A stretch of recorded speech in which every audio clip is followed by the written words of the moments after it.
예, 오늘 말씀의 제목은 예수는 어디에? 예수는 어디에? 제가 이렇게 말씀 제목을 정했습니다.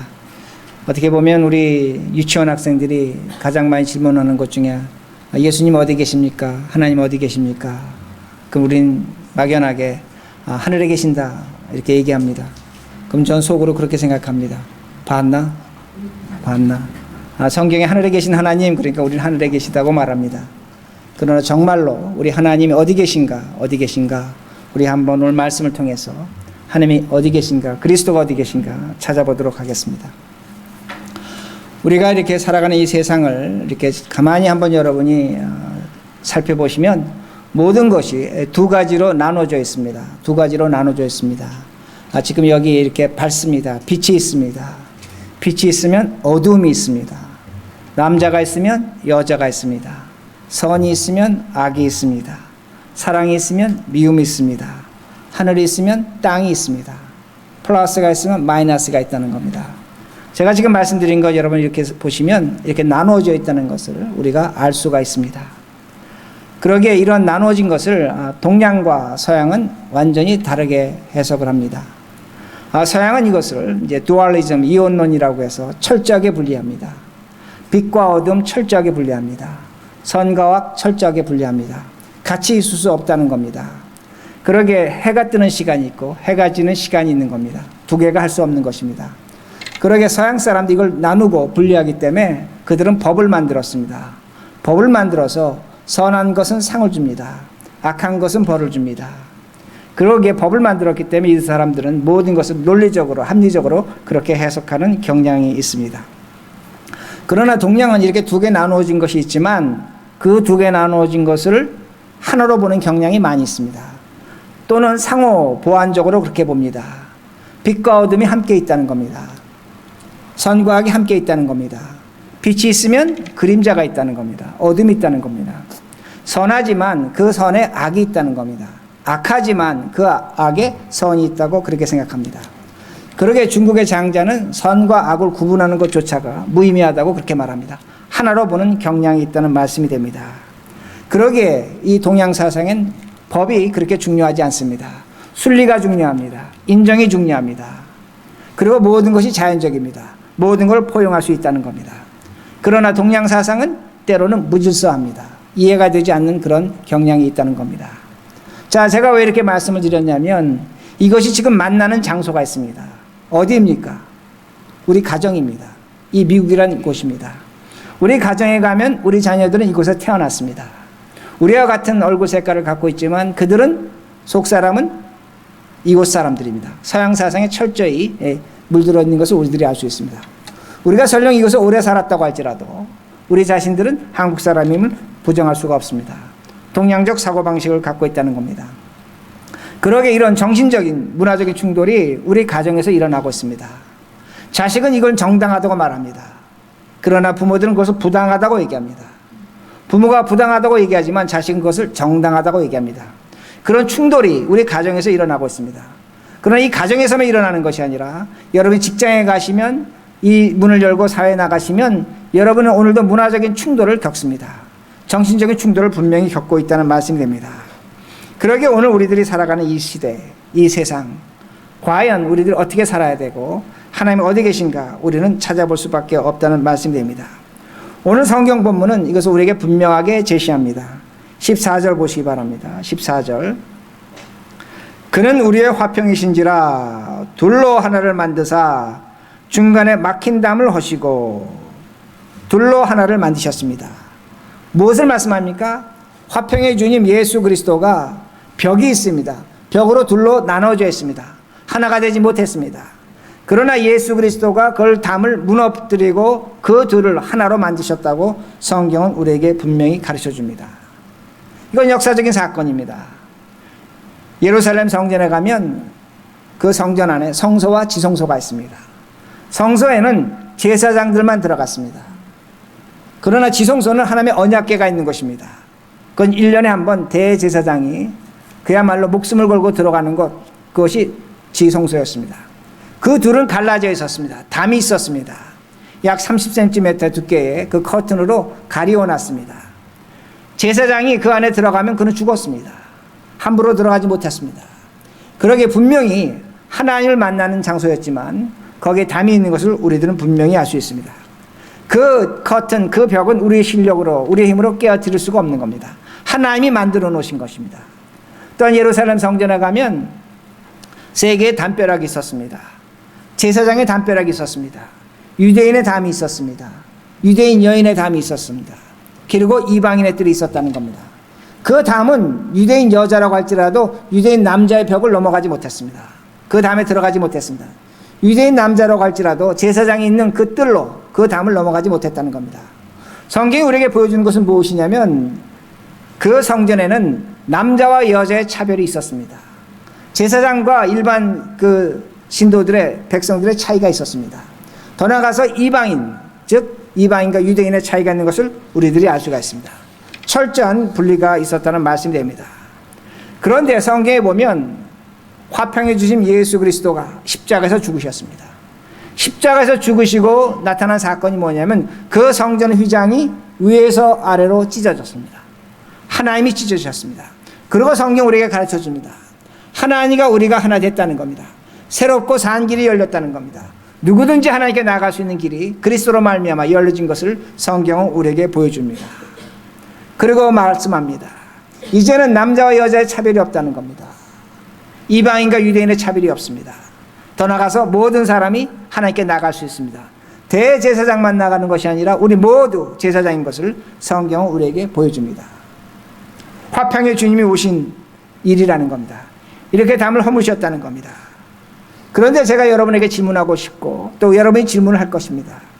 우리에게 이런 일이 현실적으로 나타나고 있지 않다는 겁니다. 우리 현실에 담이 있다는 겁니다. 그 담을 우리가 넘어가지 못하고 있습니다. 그 담 때문에 답답함을 느끼고 있다는 말씀이 됩니다. 여러분 가정에 돌아가시면 부부 사이에 담이 있습니다. 서로 결혼했지만 느낄 수 없는 담이 아내와 남편 사이에 존재합니다. 부모 자식입니다. 하나가 될 수 있다고 말합니다.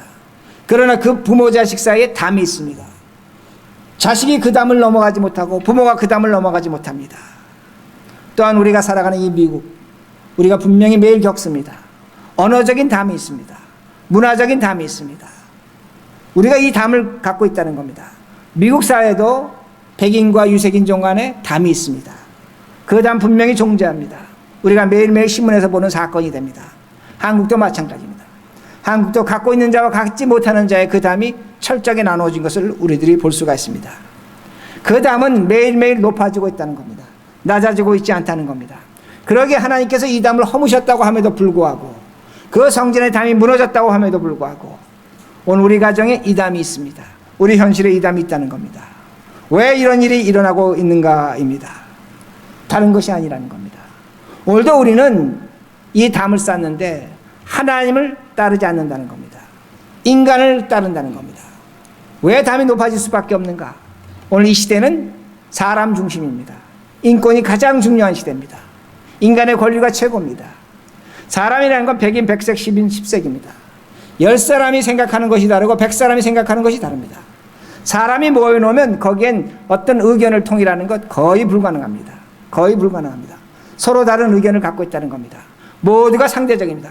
모두가 내가 맞다는 겁니다. 내 말을 들으라는 겁니다. 절대 가치가 존재하지 않습니다. 절대 의견이 존재하지 않는다는 말씀이 됩니다. 그러기에 사람과 사람이 모이면 그 담은 높아질 수밖에 없다는 말씀이 됩니다. 그러나 성경은 오늘 우리에게 분명히 가르쳐 줍니다. 뭐라고 말씀하냐면 우리의 잣대가 있는데 그 잣대가 사람이 아니라 하나님이라고 우리에게 말씀합니다. 우리에게 텍스트가 있다는 겁니다. 원형이 있다는 겁니다. 원본이 있다는 겁니다. 하나님이라고 오늘 분명히 우리에게 가르쳐 주고 있습니다. 제가 좀 전에 텍스트라는 단어를 썼습니다. 우리 자녀들이 학교에 가서 공부할 때 텍스트북을 사용합니다. 영어책, 수학책, 과학책을 텍스트북으로 사용합니다.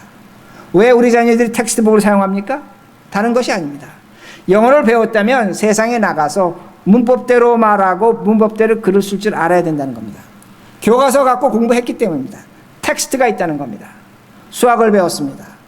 수학 배우면 다른 것 하는 거 아닙니다. 가게 가서 그 물건을 사고 정확하게 거스를 좀 바를 줄 알으면 그거 수학 배운 겁니다. 밖에 나가면 비가 옵니다. 눈이 옵니다. 왜 비가 오는지 왜 눈이 오는지 그걸 이론적으로 설명할 줄 안다면 과학을 배운 텍스트로 인해서 써먹을 수 있다는 겁니다. 제가 지금 여러분에게 뭐라고 말씀드리냐면 텍스트라는 걸 말씀드렸습니다. 텍스트는 어떤 원본입니다. 그 원형이 있고 그걸 자신이 삶으로 돌아가서 가게 가서 물건도 사고 또는 글씨도 쓰고 편지도 보내고 더 나가서 어떤 자연적인 현상을 설명할 수 있다면 그것은 컨텍스트입니다. 내가 살아가는 삶의 현실에서 상황에서 설명할 수 있다는 그 말씀이 됩니다. 컨텍스트가 있다는 겁니다. 여러분의 가정입니다. 직장입니다. 현실입니다. 사회라는 겁니다.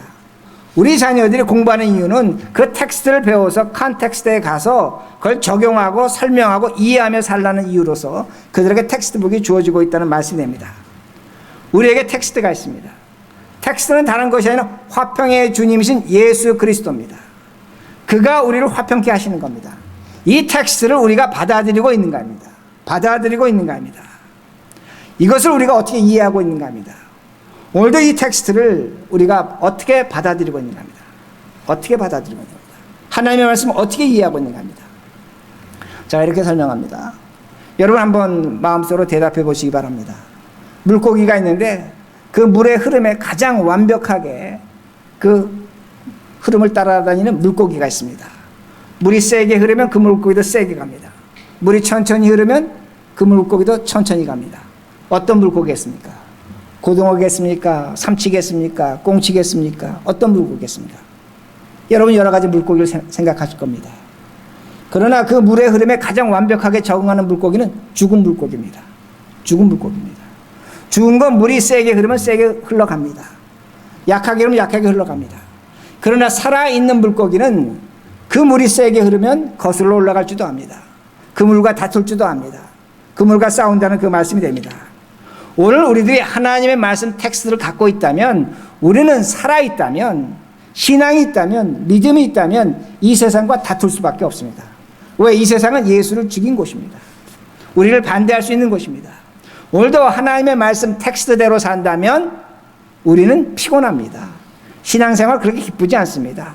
손해봅니다. 어려움 당합니다. 아픔이 있다는 말씀이 됩니다. 그러나 그 말씀 갖고 텍스트대로 살아간다면 너와 나의 담은 낮아지고 있습니다. 이건 확실한 겁니다. 평화의 화평의 주님 우리를 찾아오고 있다는 겁니다. 말씀대로 살기 때문이라는 겁니다.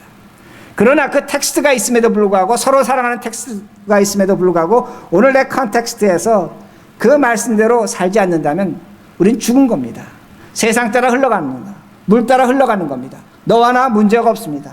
편한 겁니다. 좋은 것입니다. 죽은 물고기와 같다는 겁니다. 그러나 너와 나의 담은 높아집니다. 화평의 주님은 찾아오지 않는다는 말씀이 됩니다.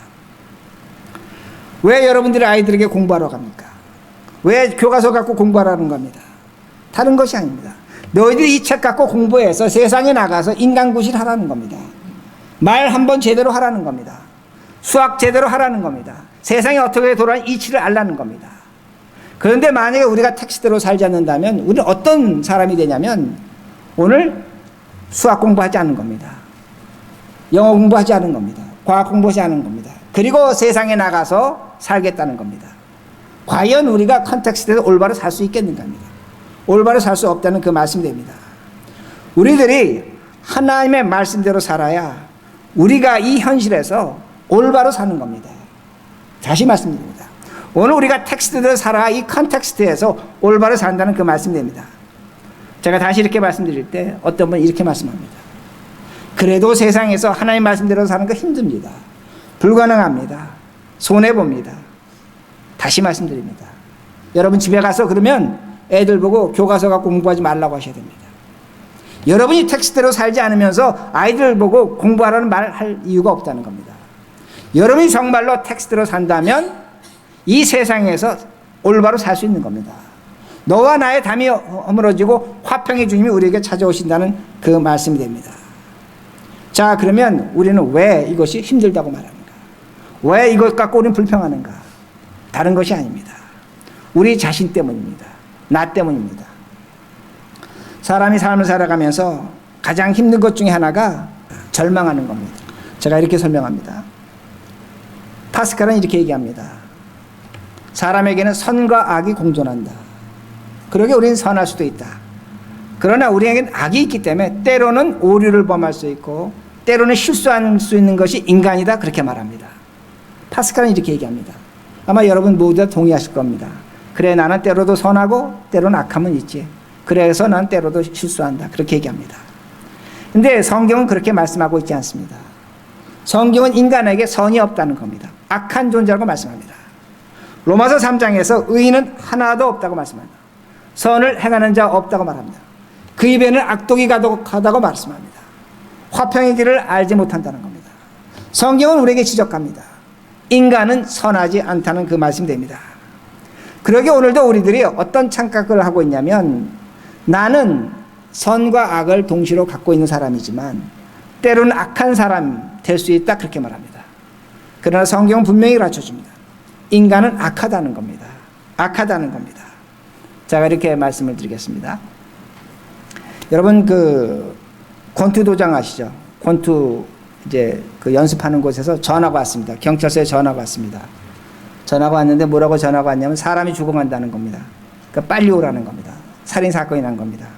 그러니까 경찰이 이제 허겁지겁 권투 도장으로 달려갔습니다. 거기 달려갔더니 7명의 건장한 권투 선수들이 서 있었습니다. 7명의 건장한 권투 선수들입니다.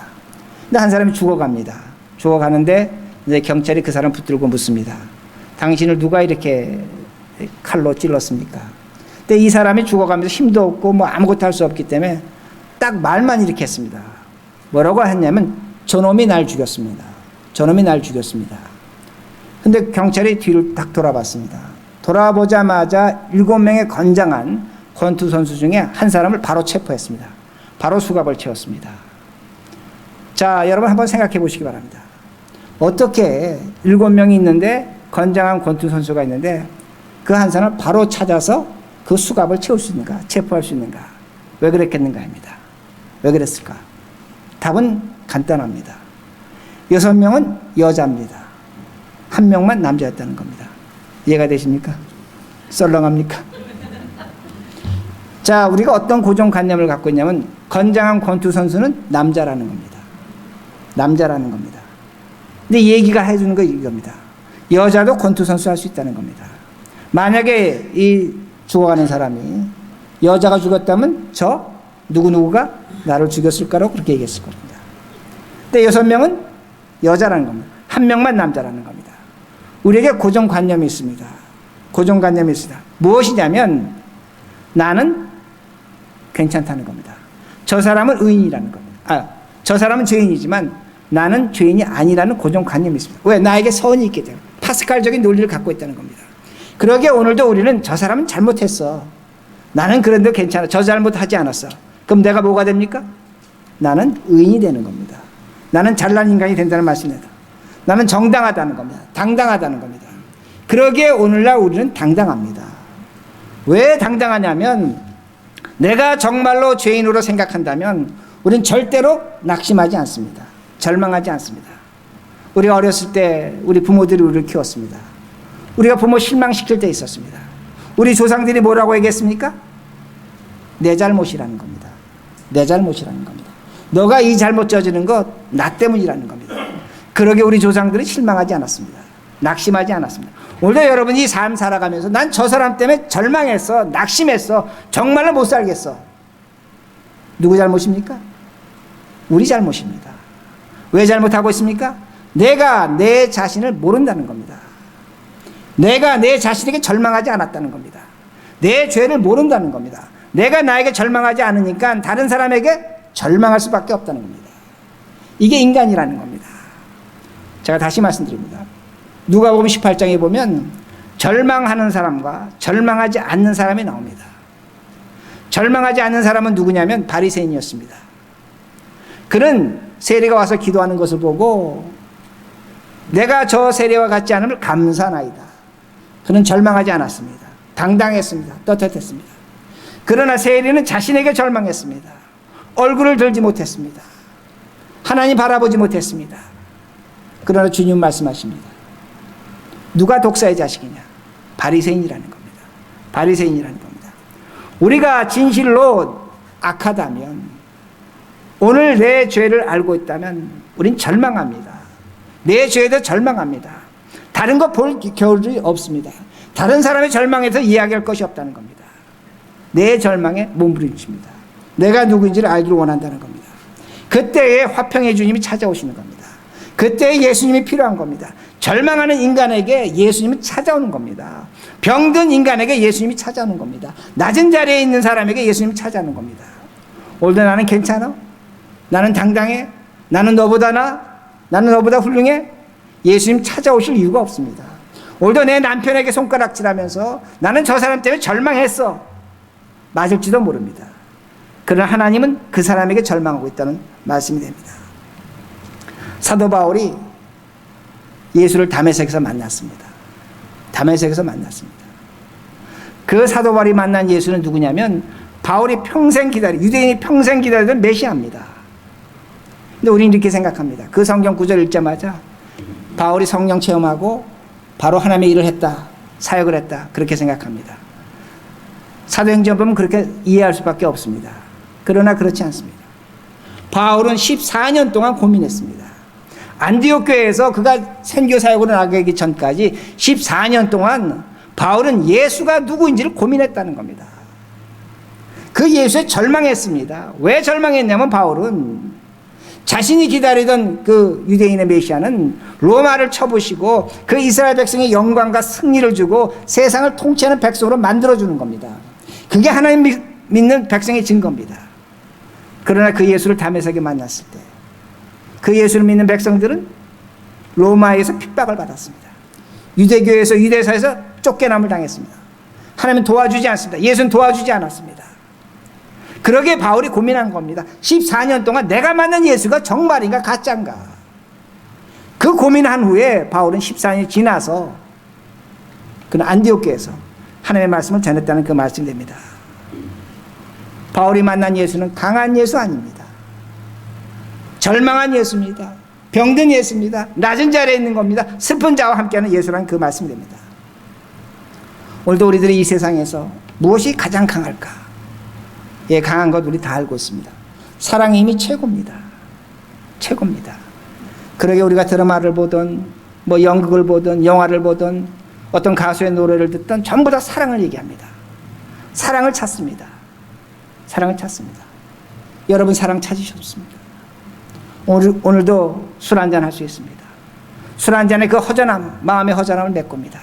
얻지 못한 사랑을 메꾸려고 합니다. 오늘도 내가 좋은 것으로 훌륭한 것으로 내 몸을 감싸봅니다. 그러나 사랑 찾으셨습니까? 사랑 그렇게 오지 않습니다. 오늘도 젊은 남녀가 몸과 마음으로 사랑합니다. 부부가 사랑을 합니다. 그러나 깊이 생각해 보시기 바랍니다. 겉은 몸입니다. 그러나 송장이 해골이 사랑하는 겁니다. 뼈그덕뼈그덕거리는 소리가 난다는 겁니다. 사랑의 소리가 있다는 겁니다. 그러니까 오늘날 많은 사람들이 사랑하지만 꿈꾸는 사랑이 있습니다. 나는 이런 사랑을 했으면 좋겠다. 우리 남편과 이런 사랑을 했으면 좋겠다. 우리 가정에 이런 사랑이 있었으면 좋겠다. 그 사랑을 꿈꿉니다. 근데 이상한 것이 있습니다. 그 사랑은 찾아오질 않습니다. 사랑이 목말라 갈 뿐이라는 겁니다. 진정한 사랑이 없다는 그 말씀이 됩니다. 오늘 교회에서도 사랑을 얘기합니다. 사랑 얘기합니다.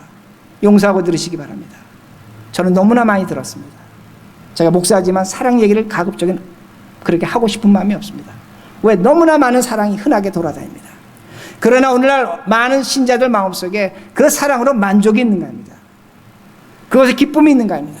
사랑은 수없이 얘기하고 찬양하지만 사랑의 허망함만 우리를 지배하고 있다는 말씀이 됩니다. 왜? 텍스트대로 살지 않습니다.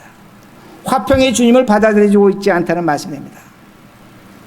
세상에 가장 강한 것 다시 말씀드립니다. 사랑입니다. 그러나 그 사랑의 하나님 어떤 하나님인가? 다른 하나님이 아닙니다. 하나님이 사람이 되셨습니다. 하나님이 사람이 되셨습니다. 낮고 천한 자리로 내려오셨습니다. 그것이 사랑의 하나님입니다. 우리 주 예수 그리스도가 이 땅에 계셨을 때 아침에 일어나셨습니다. 배가 고프셨습니다. 배가 고파서 무화과 열매를 찾으셨습니다. 그 모습이 사랑의 하나님이라는 겁니다. 사랑의 예수 그리스도라는 겁니다. 가늠한 여인이 잡혀왔습니다. 사람들이 그 사람을 돌로 치려고 합니다.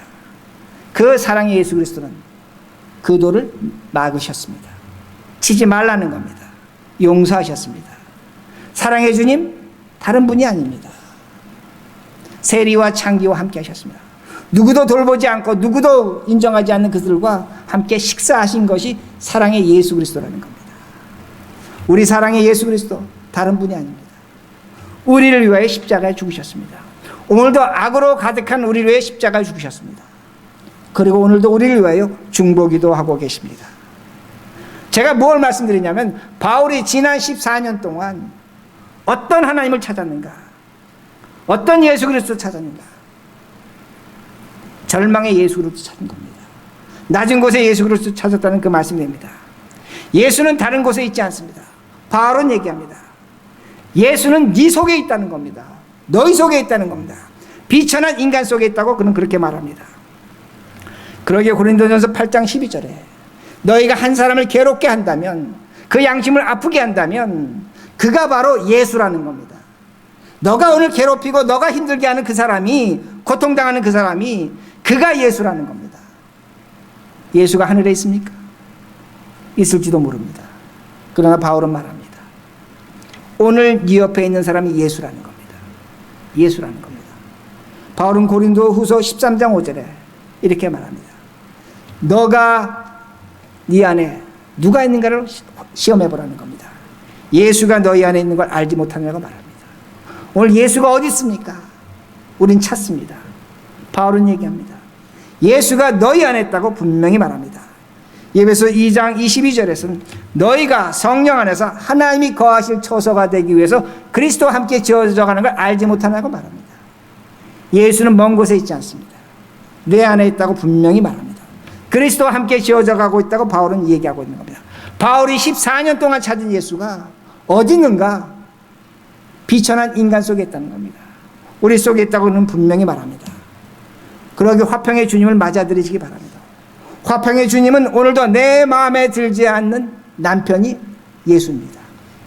그것이 예수입니다. 오늘도 나를 틀렸다고 조롱하고 나를 비난하고 나를 아프게 하는 사람, 그 사람이 예수입니다. 그 안에 예수가 있다는 말씀이 됩니다.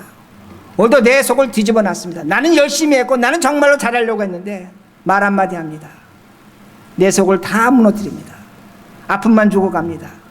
내가 저 인간 두 번 다시 보지 않겠다. 그러나 그 인간 보셔야 합니다.